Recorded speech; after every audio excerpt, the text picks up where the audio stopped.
Picture this. You are sitting at the family dinner table. Everyone is laughing, passing the food, and agreeing on everything. And then there's you, sitting in the corner, staring at your plate, wondering, was I adopted by aliens and dropped off here by mistake? Welcome back to Brain Psyche. Today, we're decoding a heavy but incredibly common feeling.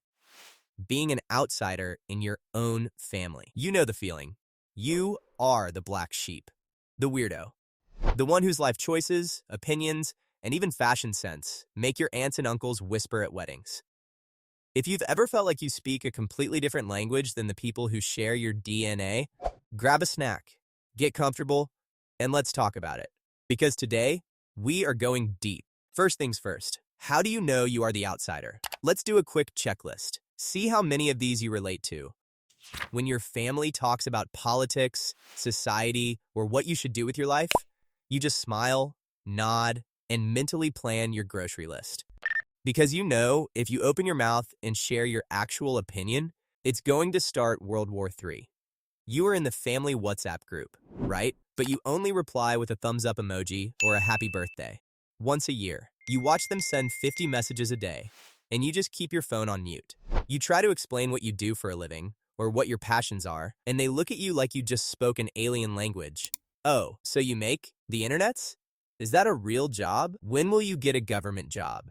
You have a specific personality you put on just for family events. It's like a costume. You hide your true self because you know your true self will be judged. It's funny to joke about, but honestly, it can also hurt a lot. Family is supposed to be our safe space. It's supposed to be the place where we belong without even trying. So when you don't fit in, your brain starts sending panic signals. You start asking yourself, is there something wrong with me? Am I broken? No, there is absolutely nothing wrong with you. Let's put on our brain psyche glasses and look at what is actually happening inside your head. Why does it hurt so much when our family doesn't understand us? Why can't we just say, whatever, and move on? Well, blame human evolution. Blame your brain. Deep inside your brain, there is a tiny, almond-shaped alarm system called the amygdala. Thousands of years ago, back in the Stone Age, humans lived in tribes. If your tribe didn't like you, they would kick you out of the cave. And if you were kicked out of the cave, you would be eaten by a tiger. So, your brain evolved to believe that rejection equals death. When your family criticizes you, judges you, or makes you feel like an outsider, your amygdala hijacks your brain. It sounds the alarm. It doesn't know that it's the year 2026 and you have your own apartment and Wi-Fi. Your primitive brain just thinks, oh no, the tribe is rejecting us. We are going to die. This is why family arguments trigger the fight, flight, or freeze response. You either yell back, run to your room, or your mind just goes completely blank and you shut down. It is completely biological. Your brain is reacting to social pain exactly the same way it reacts to physical pain. Feeling like an outsider literally hurts. So, your brain is panicking. But why is the family rejecting your true self in the first place? In psychology, there is a term called individuation. It basically means the process of becoming your own unique person. As we grow up, we read new books, use the internet, meet different people, and form our own core values. But many families run on a toxic system called enmeshment. Enmeshment is when a family has zero boundaries. Everyone is expected to think the same, feel the same, act the same, and even vote the same. Individuality is seen as a threat. If you say, hey, I actually want to travel the world instead of getting married right away, or I don't agree with our family's traditional views, the family system feels attacked. They think you are rejecting them, when in reality, you are just growing. Because of this, families create unconscious roles. There are two main characters, the golden child, the one who follows all the rules, the perfect student, the one who never argues and does everything the parents want, and the identified patient, also known as the black sheep. That's you. The family unofficially decides that you are the problem. If there is tension, it's because of your strange choices. It is so much easier for a family to point the finger at one person and say, he is the weird one, rather than looking in the mirror and fixing their own toxic behavior. Hey, if you are watching this and your jaw is on the floor because Brain Psyche just described your exact life, take a deep breath. You are surviving. Give yourself a high five. Now, Let's look at one more reason why this happens before we talk about how to fix it. Sometimes we get so angry at our families for not understanding us, but we have to look at the generational gap. Your parents and older relatives grew up in a completely different world. Survival was their main goal. Stability was everything. So when you talk about following your passion, mental health, or finding yourself, their brains cannot process it. They are operating on Windows 95, and you are trying to run artificial intelligence on them. It's just going to crash. They are loving you the only way they know how. Usually, that means pushing you towards safety, money, and social acceptance. When you reject those things, they panic.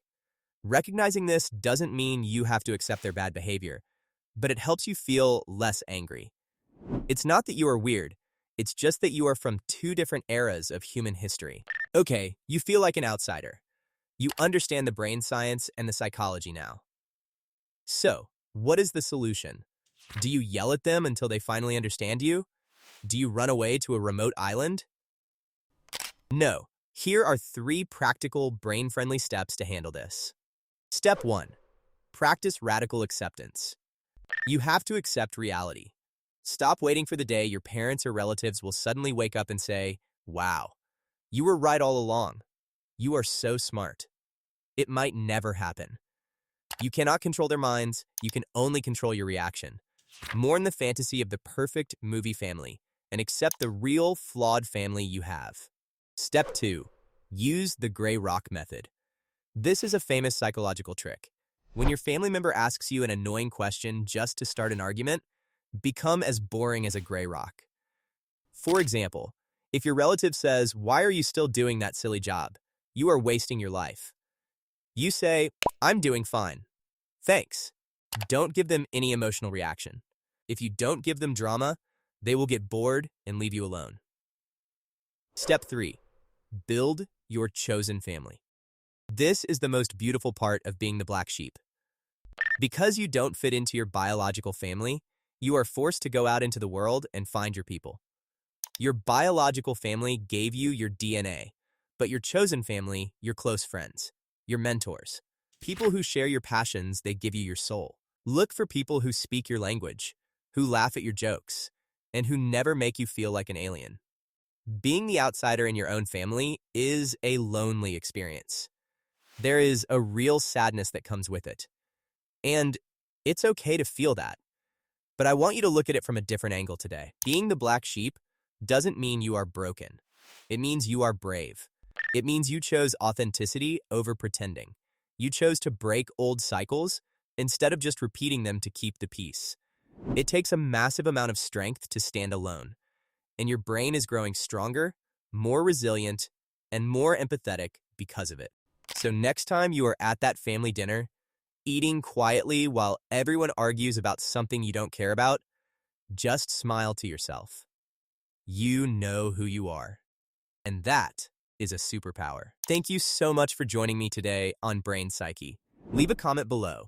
What is the most outsider moment you've ever had with your family? I read all your comments and I can't wait to see your stories.